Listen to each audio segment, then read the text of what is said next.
Hello, there it is. Hey, everybody. Welcome to another episode of the JD Talk Show. My name is JD. This is episode 16, talking about how we find ourselves in a journey with no end in sight. Now, there's a story behind this as well, but I found myself reading my own book. Not my own, but a story by this fellow named Rich Roll called Finding Ultra. Now, the cool part about this is a ultra marathon Ironman elite runner who took on these monstrous challenges from fighting his own addictions such as alcoholism and overcoming it by changing his lifestyle, changing his diet, his habits. And I have to say, it's pretty awesome when the body is put to its tests and utmost limits. Some amazing things can happen. So let's dive right down to the nitty gritty. Now, a journey with no end in sight. It means there's like a lot of meanings behind this, but when I was hearing this throughout his story, this book, in which I'm almost finished with, he brought up something really cool that I admired. And one of the things that he had changed in his own life was his diet. Now, I'm not saying I'm trying to do this myself or anything like that, but I find it pretty unique that he went from eating like crap, being kind of like a naturally gifted athlete as well, but also a hard worker in that sense. He changed his diet to a plant-powered diet. Now, if you're familiar with this guy, plant-powered could come off as vegan, or just just an extremely healthy living way of eating. Healthy, I think it's called eating. Oh man, I gotta get that down. But so he changed his diet, and on top of that, while he was overcoming his own addiction, he then sought out an opportunity to continue his growth through Ironman, ultra marathon running, the works. So he hired a coach, put the work in, set a date, and was able to do a couple of competitions. Now, the coolest part of the story is this. One of his good friends goes by the name of Jason. I believe that was his name in the story.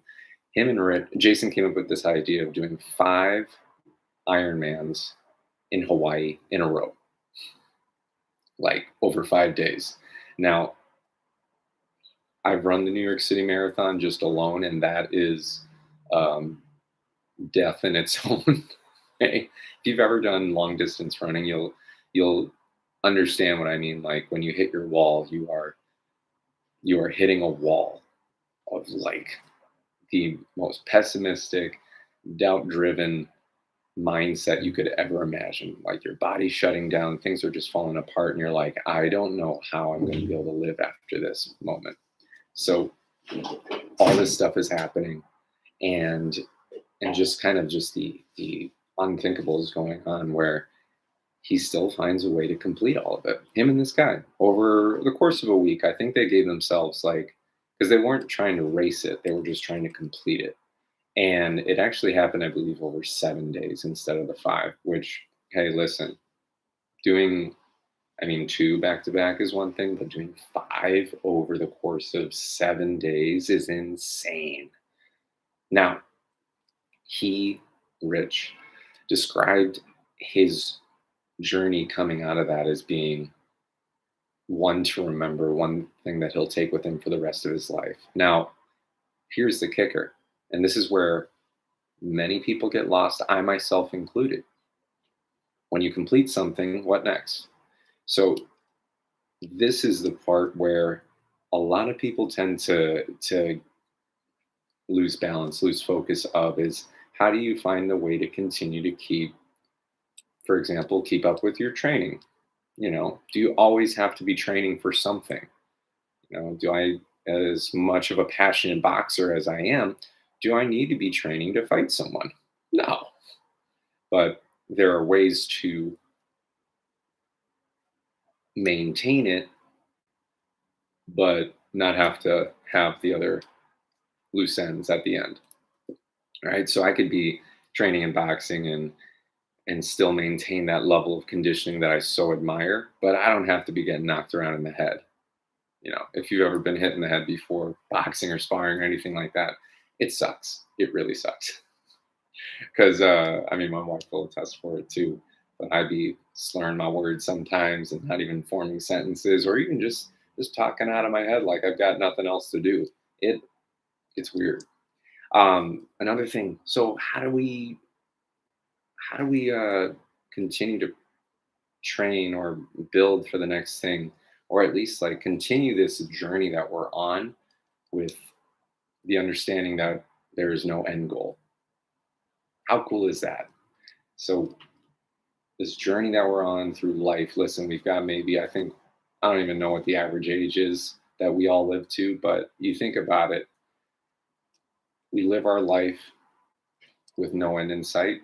I guarantee you there are going to be some really positive things that happen, right? It used to be, I guess, as I was growing up, I understood that my parents and my grandparents specifically grew up with the mentality of you work your butt off until retirement, then you can relax and die, or relax and just do whatever you want after that. Well, that's from 0 to 65. Why do I have to wait that long to be able to enjoy my life when in fact you can start enjoying it now, right? I'm in my 30s. Talked to my best friends the other night about making an effort to travel, making an effort to, I don't know, see the world, or even just see each other more often, see each other train a little bit more, see each other, and just hang out with each other. I think about that with my wife and I, how her and I are hard workers, meaning we will work ourselves into the grave because we love working. But at the same time, there's so much to life besides work, right? And we're doing our time too, so we just have to budget time, especially for those things that we want to do. I think you kind of nod in your head as well to that too. So that being said, let's talk about like how we can find a way to continue without, I guess, being handcuffed to an end goal every single time. You know, I'll use one more example and then I'll tell you how I plan on staying consistent with the things that I'm doing. All right. I think about continuing education as a personal trainer. It is a pain in the butt learning something new, or even just learning something that you've already learned before, and it's worded in a way that just doesn't make sense, right? I'm such a hands-on kind of person, so I have to understand that maybe doing stuff online really isn't my cup of tea. In fact, I already know it's not. I suck with that kind of stuff. So I throw myself into the gym environment around people that, yes, are better than me, but also those people I can help build as well. So I bring to the table my skills in boxing. I've learned a lot over a course of 7 8 years, and in terms of how to convey it within group fitness, one-on-one sessions, even as an athlete, there's so much to be said about that level, and I know that I can contribute in that way. In strength training, which I'm passionate about, I surrounded myself with people that are really good at what they do in that level. So it's and they're also really cool people too. So it makes it even better. We get to learn from each other. So how can you don't have to have a fitness goal, right? Although it would be good for you. I'm just saying. How do we do this without getting stale or falling off the rails and just being like, I did everything and now I have nothing to do? Well, you do it. You just have to do it. I mean, there's just no other way to say it. You just have to do it, and you have to like what you do in order to continue doing it, right? If you maybe you do enjoy running, maybe you don't want to do like a marathon. Maybe you don't even have to do a race. Maybe you just set yourself up to where you dedicate a day or two to running or jogging or even walking outside purposefully, like on for for my wife and I, Fridays is date night. And Sometimes there are weeks where I may forget, which I'm victim of that. I just forgot to we plan it out and we actually have like a night on the town together. It's we already have it set. So let's just say you're running once or twice a week, but you pick a day when you do it and the time of day that you do it, regardless of rain, sunshine, snow, or sandstorm.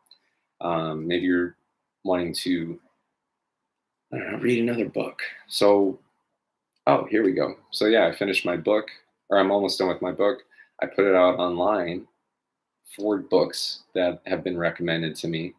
And I asked the internet what book I should read next. So, I think I can't remember the authors' names, but I'll just kind of go through the titles. One was The Alchemist, two was Endure, three was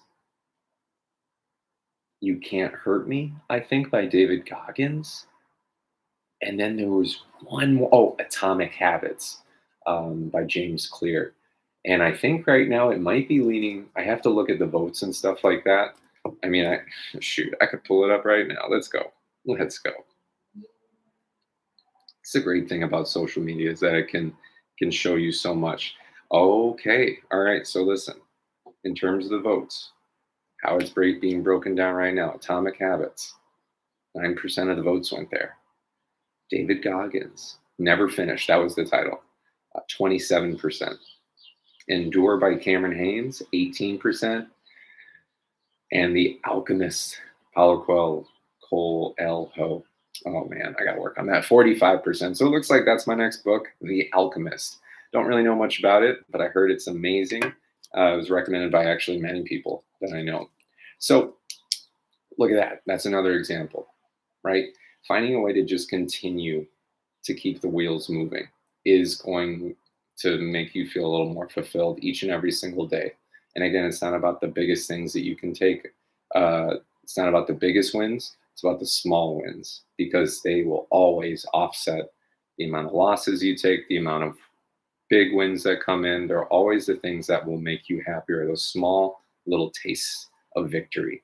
All right. I'm just going to leave it at that. Again, this is the JD Talk Show. We are going to be, as we approach the 20th episode, we're going to be transitioning into a new theme. That means new focus. Although I love discipline, I also want to make sure that the topic of discipline doesn't become watered down into something that is almost like, I have to do this now.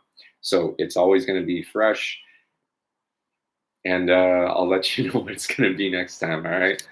In the meantime, have a good one, everybody. Peace out.